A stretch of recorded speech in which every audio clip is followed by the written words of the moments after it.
ମାର୍କଣ୍ଡେୟ ପୁଷ୍କରିଣୀ। ପୁରୀର ପଞ୍ଚତୀର୍ଥ ମଧ୍ୟରୁ ମାର୍କଣ୍ଡେୟ ପୁଷ୍କରିଣୀ ହେଉଛି ଆଦ୍ୟ ତୀର୍ଥ।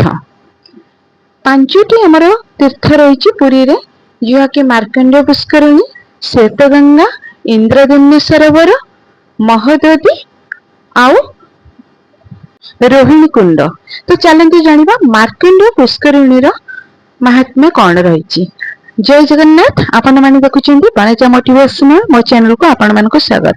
ଭିଡିଓଟି ପୁରାପୁରି ଦେଖନ୍ତୁ, ଭଲ ଲାଗିଲେ ଲାଇକ୍ କରିବେ, ସେୟାର କରିବେ, ଆଉ ନୂଆ କରି ଦେଖୁଥିଲେ ନିଶ୍ଚିନ୍ତ ଭାବରେ ସବସ୍କ୍ରାଇବ କରିବେ।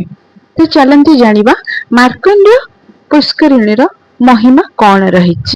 ପୁରୀର ଶ୍ରୀମନ୍ଦିର ଠାରୁ ପ୍ରାୟତଃ 2 କିଲୋମିଟର ଭିତରେ ରହିଛି ଆମର ମାର୍କଣ୍ଡେଶ୍ୱର ମହାଦେବଙ୍କ ମନ୍ଦିର ଆଉ ମାର୍କଣ୍ଡେୟ ପୁଷ୍କରିଣୀ।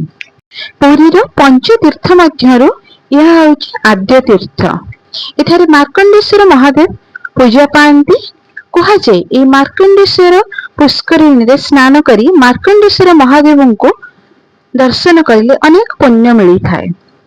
ଆପଣ ଯଦି ଅନେକ ତୀର୍ଥସ୍ଥଳ ଭ୍ରମଣ କରିପାରୁନାହାନ୍ତି, ତାହେଲେ ପୁରୀର ଏହି ପଞ୍ଚତୀର୍ଥକୁ ଆପଣ ଯାଇ ପୁରୀର ଏହି ପଞ୍ଚତୀର୍ଥରେ ସ୍ନାନ କରି ମହାପ୍ରଭୁଙ୍କୁ ଦର୍ଶନ କଲେ ସମାନ ପୁଣ୍ୟ ଫଳ ମିଳିଥାଏ। ଯାହାକି ଆପଣ ଅନେକ ତୀର୍ଥସ୍ଥାନ ଭ୍ରମଣ କଲେ ଯୋଉ ପୁଣ୍ୟ ଫଳ ମିଳିଥାଏ, ଏଇଟାରେ ମଧ୍ୟ ସେଇ ପୁଣ୍ୟ ଫଳ ମିଳିଥାଏ।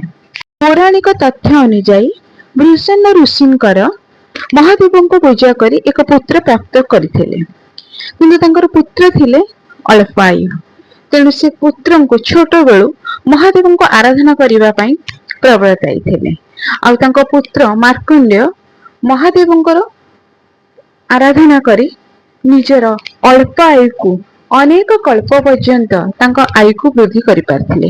କାରଣ ମହାଦେବ ତ ହେଉଛନ୍ତି ମୃତ୍ୟୁଞ୍ଜୟ, ତେଣୁ ସେ ମୃତ୍ୟୁକୁ ଯେପରି ଜୟ କରିପାରିଥିଲେ, ସେଇଭଳି ତାଙ୍କର ଅନେକ କଳ୍ପ ପର୍ଯ୍ୟନ୍ତ ଆୟୁକୁ ବୃଦ୍ଧି କରିପାରିଥିଲେ। ସେ ଏଇଠାରେ ଏହି ପୁଷ୍କରିଣୀରେ ମଧ୍ୟ ସେ ତାଙ୍କର ତପସ୍ୟା କରିଥିଲେ।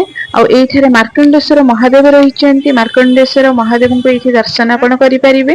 ଆଉ ଏଇଠାରେ ମଧ୍ୟ ମାର୍କଣ୍ଡେୟ ଋଷିଙ୍କର ମଧ୍ୟ ରହିଛି ଯେପରି ଆଶ୍ରମ ରହିଛି।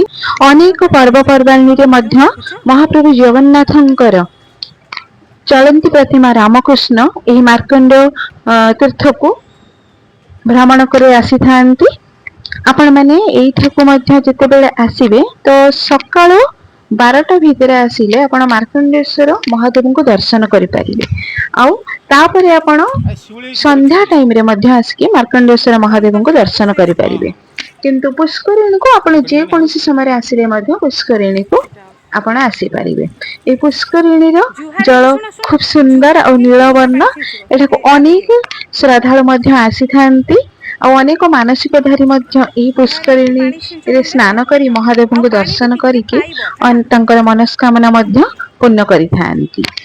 ଆଜିର ଭିଡିଓଟି ଆପଣମାନଙ୍କୁ କିପରି ଲାଗିଲା ନିଶ୍ଚିନ୍ତ ଭାବରେ ଜଣେଇବେ। ଭଲ ଲାଗିଥିଲେ ଲାଇକ୍ କରିବେ, ସେୟାର କରିବେ, ଆପଣଙ୍କର ମତାମତ ନିହାତି ଦେବେ। ନୂଆ କରି ଦେଖୁଥିଲେ ନିଶ୍ଚୟ ସବସ୍କ୍ରାଇବ କରିବେ। ଜୟ ଜଗନ୍ନାଥ।